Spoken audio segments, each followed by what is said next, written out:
அவையோர் அனைவருக்கும் வணக்கம். இன்று நான் பேச எடுத்துக்கொண்ட தலைப்பு, சொப்பனத்தில் கண்ட அரிசி சோற்றுக்காகுமா, சொப்பனத்தில் கண்ட அரிசி சோற்றுக்காகாது என்பது பழங்கதை. ஆகும் என்பதை நான் சொல்லவில்லை, பலர் வாழ்ந்து காட்டியுள்ளனர். தூங்கும் போது வரும் சொப்பனம் பற்றி நான் சொல்லவில்லை, தூங்க விடாமல் செய்யும் சொப்பனம் கண்டிப்பாக சோற்றுக்காகும். ஆடுவோமே பள்ளு பாடுவோமே, ஆனந்த சுதந்திரம் அடைந்து விட்டோம் என்ற பாரதியின் கனவு நனவாகவில்லையா? ஸ்டீபன் ஹாக்கிங் 21 வயதில் இயக்க நரம்பு நோயால் பாதிக்கப்பட்டார். கைகால் செயல்புரியவில்லை, பேச்சு வரவில்லை, இன்னும் சில நாட்களில் இறந்து விடுவார் என்ற மருத்துவரின் கூற்றை பொய்யாக்கி அதன் பிறகு 55 ஆண்டுகள் வாழ்ந்து ஐன்ஸ்டீனுக்கு அடுத்த இடத்தை பிடித்தார். எது அவரை சாதனை புரிய வைத்தது? அவரின் லட்சிய கனவே. எண்ணிய எண்ணி அங்கு எய்து எண்ணியர் திண்ணியராக பெறின். நம் எண்ணங்களுக்கு மிக பெரிய சக்தி உண்டு. நடக்கவே முடியாத செயலாக இருப்பினும் அது நடக்கும் என்ற கனவுடன் அதை பற்றி அடிக்கடி சிந்தித்துக் கொண்டிருக்கும் போது அது செயல் வடிவம் புரிகிறது. இன்றைய இளைய தலைமுறை நேர்மறை எண்ணங்களுக்கு பதில் எதிர்மறை எண்ணங்களுக்கு அதிக முக்கியத்துவம் கொடுப்பதால் பல நேரங்களில் வாழ்க்கையை தொலைத்து விடுகின்றனர். கண்டதையும் கனவு கண்டு பல மாயைகளில் சிக்கி வாழ்க்கையை சீரழித்த சில கதைகளும் இங்குண்டு. ஒரு கருத்தை மட்டும் கனவு கண்டு வாழ்க்கையை அதை நோக்கி நகர்த்தச் சொன்ன விவேகானந்தரின் வரிகளை வாழ்வாக்க நான் கூறுகிறேன்.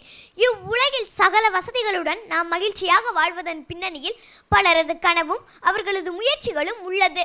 ஆம், கனவுகளில் தீர்க்க முடியாத பல பிரச்சனைகளுக்கு தீர்வு கண்ட வரலாறும் உண்டு. கணிதமேதை ராமானுஜர் பல கணக்குகளின் தீர்வுகளை கனவிலேயே கண்டுபிடித்தார். தன் மகுடத்தில் கலப்படம் உள்ளதா என்ற அரசரின் சந்தேகத்திற்கான பதிலை எந்நேரமும் சிந்தித்துக் கொண்டே இருந்ததால் தான் குளிக்கும் போது கூட அதற்கான தீர்வை கண்டறிந்து யுரேகா யுரேகா என கத்தியவர் ஆர்க்கிமிடிஸ். நான் முன்னேறுகிறேன், எனது செல்வம் வளர்கிறது, நான் வெற்றி பெறுகிறேன். திரும்ப திரும்ப நினையுங்கள், வெற்றி உண்டு. போதுமானதாக இல்லை, பற்றாக்குறை உள்ளது, வாழவே பிடிக்கவில்லை. திரும்ப திரும்ப நினையுங்கள், தோல்வி நிச்சயம். உளவியல் அறிஞர் சிக்மண்ட் ஃப்ராய்டின் ஆய்வுகள் கனவுகளையே அடிப்படையாக கொண்டவை. எப்படி செயல்பட்டால் குறிக்கோளை அடைய முடியும் என எந்நேரமும் நினைத்து கொண்டே இரு. கனவுகான், அந்த கனவே உன்னை தூண்டிக்கொண்டே இருக்கும் என்கிறார் இவர். கடமையை பற்றி கனவு காணுங்கள், அது உங்கள் வாழ்க்கையை அழகாக்கும். கனவு காணுங்கள், கனவுதான் சிந்தனையாகும், சிந்தனைதான் செயலாகும் என்கிறார் அப்துல் கலாம். எனவே நேர்மறையான கனவு வேண்டும், அதை அடைய திட்டமிடல் வேண்டும், தன்னம்பிக்கை வேண்டும், உழைப்பு வேண்டும், பயம் வேண்டாம். இதை பின்பற்றினால் சொப்பனத்தில் கண்ட அரிசி கண்டிப்பாக சோற்றுக்காகும். நன்றி. ஒரு அரசு பள்ளி மாணவி ஸ்டீஃபன் ஹாக்கிங்லேருந்து மேலை நாட்டு ஆளுமைகள்லேருந்து நம்முடைய நாட்டு அறிவியல் ஆளுமைகள் வரைக்கும் தொடர்ந்து பட்டியல் போட்டு அவங்கள அறிமுகப்படுத்தி வச்சதுக்காகவே ஒரு அரங்கம் நிறைந்த கைத்தட்டல் கொடுக்கலாம். நன்றி ஐயா. ஒரு அரசு பள்ளி மாணவிக்கு ஒரு ஆசிரியர் இத்தனையும் சொல்லி கொடுத்துருக்குறாங்கன்னா அந்த ஆசிரியருக்கும் ஒரு உற்சாகமான கைத்தட்டல்களை கொடுக்கலாம். ரொம்ப நல்லா பேசியிருக்கீங்க. தூங்க விடாமல் செய்கிற கனவு நல்லது அப்படிங்கிற கலாம் ஐயாவினுடைய அந்த விருது வாக்க உங்கள் பேச்சு மூலமாக எல்லாருக்கும் கடத்தியிருக்கீங்க. அது நடுவர்கள்கிட்ட போய் சேர்ந்துருக்கா? அவங்க அந்த பேச்சை எப்படி ரசிச்சிருக்காங்கன்னு கேட்கலாமா? கேட்கலாம் ஐயா. முதல்ல அன்பிற்கினி அக்கா பேசும் பூங்காற்று கவிதா ஜவஹர் அவர்கள். வணக்கம் யோகேஸ்வரி. வணக்கம் அம்மா. உண்மையிலே இன்னைக்கு இவங்களுடைய பேச்சை நேரிலும் தொலைக்காட்சி வாயிலாகவும் கேட்கப்பட்டவர்கள், யோகம் செய்தவர்கள்.